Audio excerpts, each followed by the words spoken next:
Welcome to our online education channel. আমাদের চ্যানেলটা তোমাদেরকে একটা কথা বলছি স্টুডেন্ট, তোমরা মাঝে মাঝে কমেন্ট করতে থাকো যে এই 4-এর অনুশীলনী করান, 5-এর অনুশীলনী করান বা এখান থেকে এত অবধি করান। কিন্তু এই চ্যানেলটা আমাদের অনেক আগেকার, হ্যাঁ, অনেক প্রচুর অঙ্ক করিয়ে দেওয়া আছে। আমাদের প্রচুর অঙ্ক বিভিন্ন মানে এই দুটো বই থেকেই, মানে পুনর্বেশ জানা এবং কেসিনা, এই দুটো বই থেকেই প্রচুর অঙ্ক অলরেডি করানো হয়ে গেছে। তোমরা পুরনো লিস্টে প্লে লিস্টে চলে যাবে, যে ভিডিওগুলো ক্লিক করবে দেখবে প্রচুর অঙ্ক আছে। তোমরা যা জানার, যা চাইছো যেসব অঙ্ক, সেই সব অঙ্ক দেখবে অলরেডি পেয়ে যাচ্ছ। এখন আমি যেগুলো করানো হয়নি, বাদ আছে, সেগুলো করাচ্ছি। আর যেগুলো হয়ে গেছে 4, 5 অনেক হয়ে গেছে, কিছু কিছু একটু একটু অনুশীলনী বাদ আছে, সেগুলো পরে পরে তো অবশ্যই করাবো। কিন্তু তোমরা প্লে লিস্টে অবশ্যই যাবে, যে ভিডিওগুলো অবশ্যই ক্লিক করে দেখবে, প্রচুর অঙ্ক পেয়ে যাবে। ঠিক আছে, তাহলে স্টুডেন্ট আজকে আমরা শুরু করি। প্রশ্নমালা 39 পুনর্বেশ জানা ক্লাস 3 সম্পূর্ণ সমাধান, মানে যেটা বাদ ছিল কালকে হয়ে গেছে 5 অবধি, যেটা বাদ ছিল এই 6-এর দাগ থেকে, সেটা আমি শুরু করছি। তাহলে শুরু করছি। এই অঙ্কগুলো বড় বড় বলে একটু বই থেকে দেখেছি, বই থেকে করেছি। অঙ্কটা হচ্ছে এইটা, অঙ্কটা হচ্ছে তোমাদের এইটা, মানে সমাধান করতে হচ্ছে অঙ্কটা এইটা। এই যে রাজা স্কুলে, অঙ্কটা হচ্ছে এইটা। রাজা সপ্তাহে 750 টাকা 32 পয়সা উপার্জন করে। সুমিত্রার সপ্তাহে 350 টাকা 8 পয়সা উপার্জন করে। সাগর সপ্তাহে 980 টাকা এবং মহিষ সপ্তাহে 660 টাকা 15 পয়সা উপার্জন করে। তারা একত্রে মোট কত টাকা উপার্জন করে? এই যে 6-এর অঙ্কটা, এইটা আমি তোমাদেরকে পড়াচ্ছি। এই যে রাজা সপ্তাহে, এই যে শুরু হলো, এই যে 750 টাকা 35 পয়সা উপার্জন করে। সুমিত্রা উপার্জন করে 350 টাকা 8 পয়সা। সাগর সপ্তাহে উপার্জন করে 980 টাকা। আবার মহিম সপ্তাহে উপার্জন করে 660 টাকা আর 15 পয়সা। তাহলে তারা মোট কত উপার্জন করে? তাহলে অঙ্কটা সমাধানটা হচ্ছে এটাই। সব অঙ্কগুলো আমি একসঙ্গে যোগ করব, সব সংখ্যাগুলো। রাজা সপ্তাহে উপার্জন করে 750 টাকা 32 পয়সা। সুমিত্রা সপ্তাহে উপার্জন করে, এত লিখিনি বলে ডট ডট দিয়ে দিয়েছি, 350 টাকা 8 পয়সা। সাগর উপার্জন করে সপ্তাহে 980 টাকা 00 পয়সা। আর মহিম উপার্জন করে 660 টাকা, এটা হচ্ছে 980 টাকা 00 পয়সা, আর মহিম 660 টাকা 15 পয়সা। এবার এগুলো সব একত্রে আমি কি করলাম, যোগ করলাম। যোগ করে কি পেলাম, 8 আর 2 10 আর 5 15, 5 হাত থেকে 1, 1 আর 1 2, 2 আর 3 5, তারপর 0 করতে 0, 6 আর 8 14, 14 আর 5 19, 19 আর 5 24, 4 হাতে রইল 2, 2 আর 6 আর 2 8, 8 আর 9 17, 17 আর 3 20, 20 আর 7 27। তাহলে 2740 টাকা 55 পয়সা উপার্জন করে। তাহলে সবাই মিলে মোট সপ্তাহে কত উপার্জন করে? তাহলে সবাই মিলে মোট সপ্তাহে উপার্জন করে 2740 টাকা 55 পয়সা। বড় বড় অঙ্কগুলো তো আমি বই থেকে করাই, ওই জন্য তোমাদেরকেও কাছে একটা করে বই রাখতে হবে, কোনো চিন্তা নেই। একটা করে বই যদি তোমাদের কাছে থাকে, যে অঙ্কটা তোমরা দেখতে টোকা নাই, সেই অঙ্কটা তোমরা বই থেকে দেখে নেবে। তারপর 7-এর অঙ্কটা, তুমি দোকানে গিয়ে 96 টাকা 80 পয়সা জিনিস কিনে দোকানদারকে 100 টাকার একটা নোট দিলে। হ্যাঁ, দোকানদার তোমাকে কত টাকা ফেরত দিলে? এই যে অঙ্কটা হচ্ছে 96 টাকা 80 পয়সা জিনিস কিনে দোকানদারকে 100 টাকার একটা নোট দিলে, দোকানদার তোমাকে কত পয়সা ফেরত দিলে? তাহলে প্রথমে হচ্ছে অঙ্কটা এটাই হবে। প্রথমে 100 টাকা যেহেতু নোট দিয়েছি, 100 টাকা 00 পয়সা আর 96 টাকা 80 পয়সা জিনিস কিনেছি, তাই এটা বিয়োগ করব। এই যে বিয়োগ, তাহলে 0 করতে 0, 8 কত দাও 10, 2 দাও 10, হাতে রইল 1, 6 একে 7, 7 কত দাও 10, 3 দাও 10, হাতে রইল 1, 9 একে 10, 10 মিলে গেল, এগুলো 0। তাহলে 3 টাকা 20 পয়সা দোকানদার আমাকে ফেরত দেবে। তাহলে অঙ্কটা কি বলেছে, 100 টাকার নোট তুমি হাতে দিলে, 96 টাকা 80 পয়সা জিনিস কিনলে, তাহলে তোমাকে কত ফেরত দেবে? তোমাকে 3 টাকা 20 পয়সা ফেরত দেবে। এটাই উত্তর হয়ে গেল। তারপর হচ্ছে চলে এসো 8-এর দাগে। 8-এর দাগের অঙ্কটা, এই যে 8-এর দাগের, এটা হচ্ছে 8-এর দাগের অঙ্ক।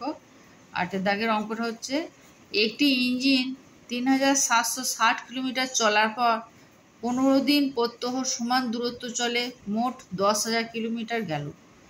মানে 3760 কিলোমিটার চলার পর 15 দিন প্রতিদিন সমান দূরত্ব চলে 10,000 কিলোমিটার গেল।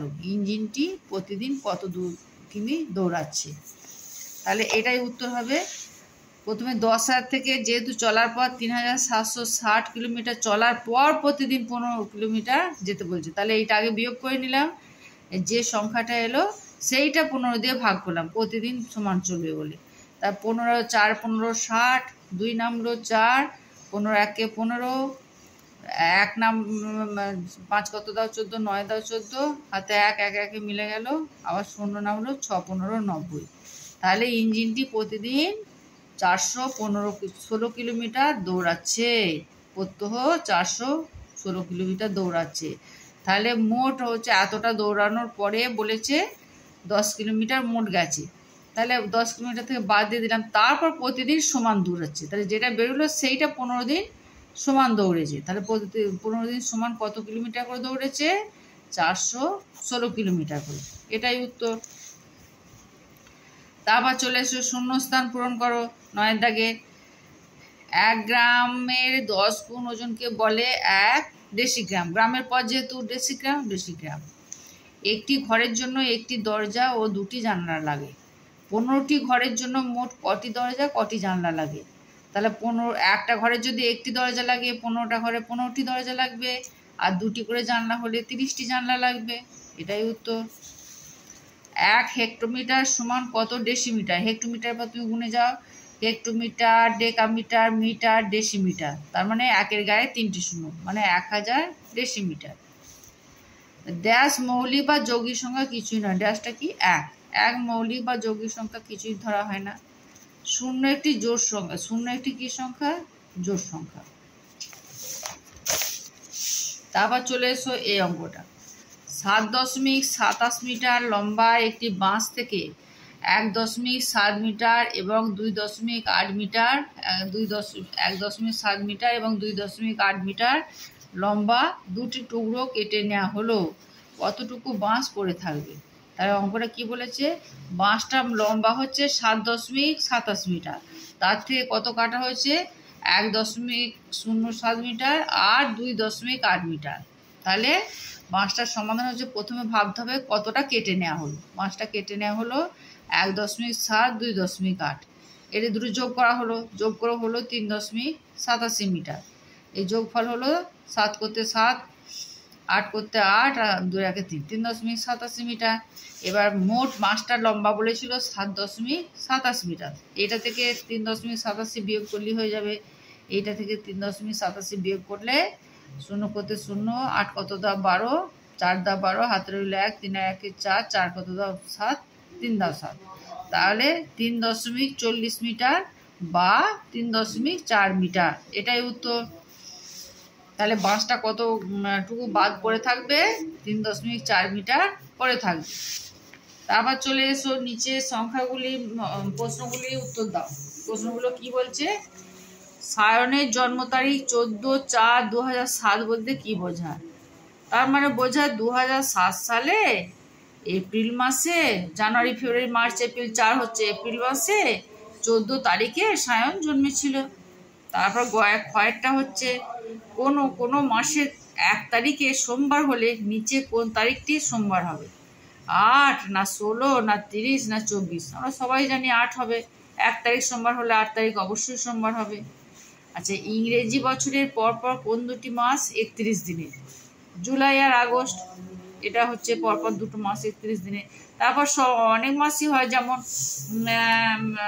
অক্টোবর মাস 31 হয়, আবার সেপ্টেম্বর মাস 30 হয়, কিন্তু জুলাই আগস্ট সবসময় 31 দিন হবেই।